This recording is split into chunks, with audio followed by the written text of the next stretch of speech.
Hey everybody, how you doing? In the interest of maintaining the scales of justice, or I should say correcting the scales of justice, because Tony Buzbee has basically tilted them like that, okay? It's my job to right them, make them truly balance out, okay? Look at the title.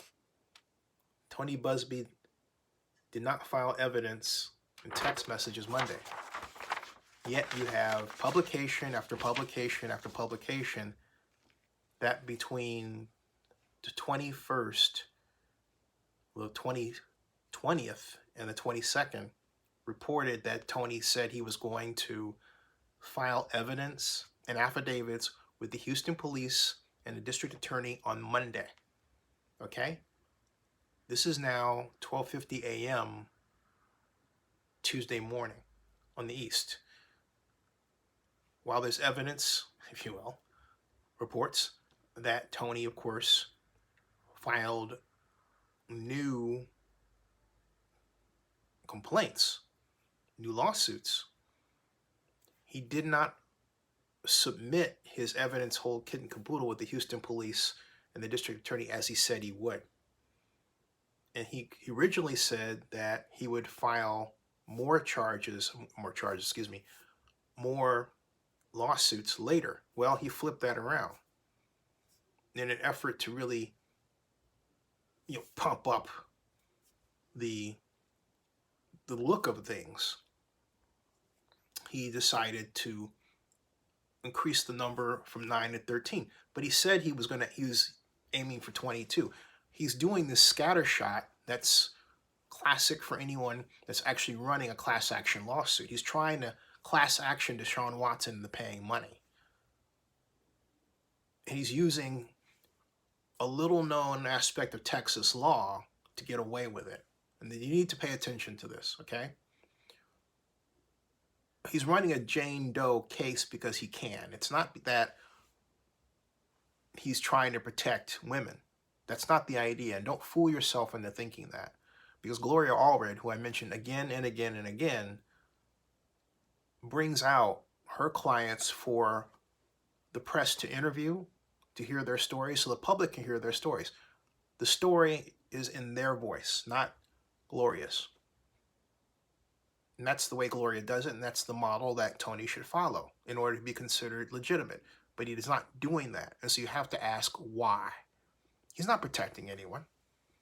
What he is doing is he's using this special design of Texas law that allows him to basically scorch the earth against Deshaun Watson and make the public think that he's done something wrong and quite literally push it right up to the bell. In other words, lawyers that I've talked to think, well, all they have to do, all Rusty Hardin has to do, who is Watson's lawyer, is wait until deposition, and then the accusers will reveal themselves. Well, no, that's Texas law actually protects a Jane Doe, in this case status, or John Doe status, from that happening. Now, Rusty knows this. He's a seasoned super lawyer, okay?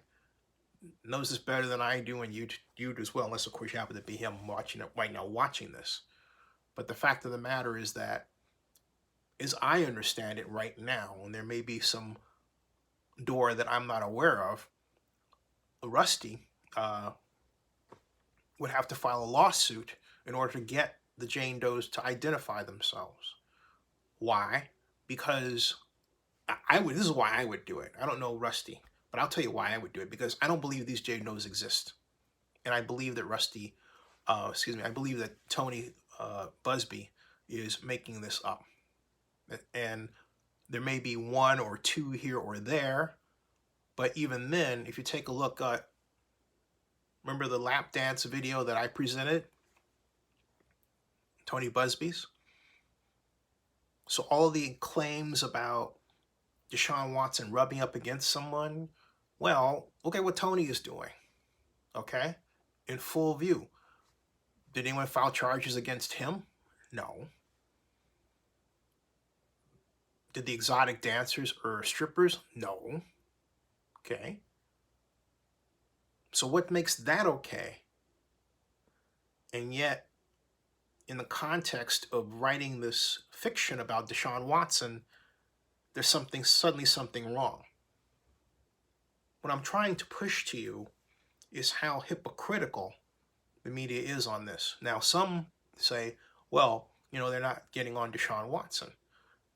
I think it was Clay Travis that made that comment on Twitter. He likes to use Twitter. I prefer just to read because that's giving money to Jack Dorsey, writing on it.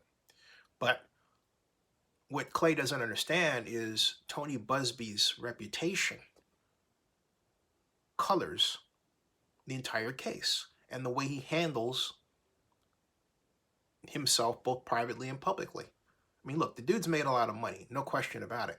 But he's also made a lot of money using, in some cases, some tactics that are shady.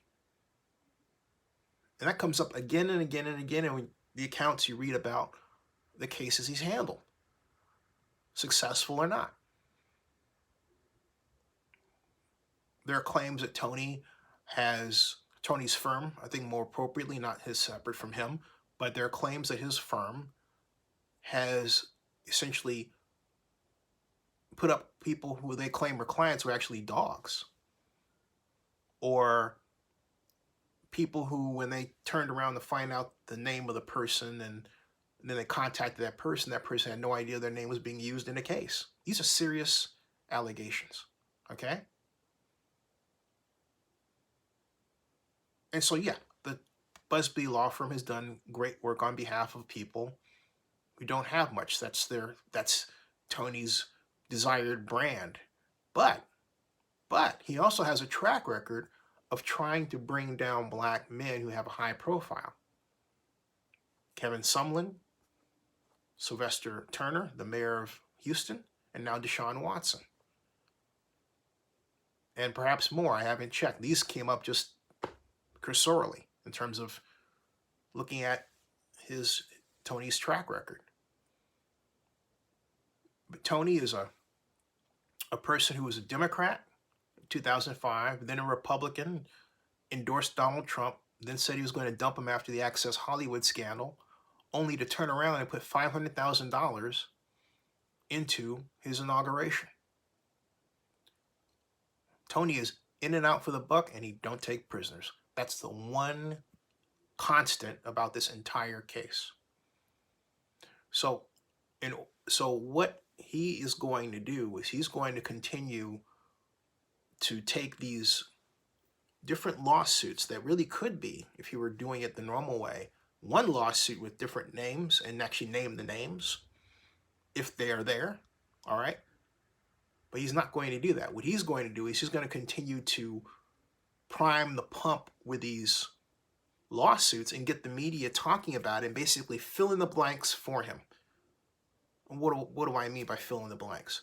Well, they make assumptions about what Deshaun might have done, not having heard anything from any of these so-called clients. Nothing.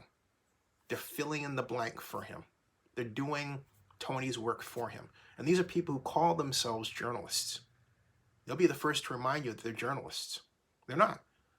They are public relations people. They're publicists is what they are. They're what you have, and this goes for, I don't care if it's Mike Florio, I don't care who it is, okay? These people act as publicists for what Tony is doing. Pure and simple. And so you don't find a critical eye. You don't find a critical eye behind this. Okay, you just don't find a critical eye behind this thing. Except here. Because, again, I go back to the Gloria Allred standard. Gloria Allred brings her clients for public view, for press questioning, a presentation of the problem and what they're experiencing in their voice, not Gloria's. All we've heard is Tony. All right?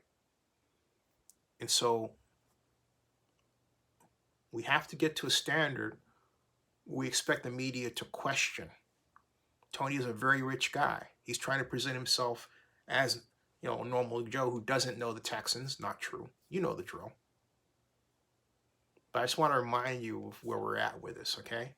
You have to make sure that he is questioned. And when I say question, I mean in a way that's professional. I don't mean in a way that's threatening or insulting. Because absent this, Tony seems like, an interesting guy. No question about it. I'd be lying if I didn't say that. I find Tony to be quite an interesting study. All right? But I don't like how he's handling this matter with Deshaun Watson. I believe he was, and a number of people I've talked to believe that he was paid to do so by someone associated with the Houston Texans. And I certainly hope I'm wrong. And the National Football League should hope that that's not the case because of where this could go on the down end, But keep this in mind. Start seeing if he says he's going to do what he does. Because remember, he was going to bring out these multiple text messages last week. Got nothing. After I issued my critique of them, crickets. Take notice. All right, take notice. Don't be fooled by the banana in the tailpipe. All right? Subscribe to Zenny62 and bookmark oaklandnewsnow.com. And that ends this broadcast.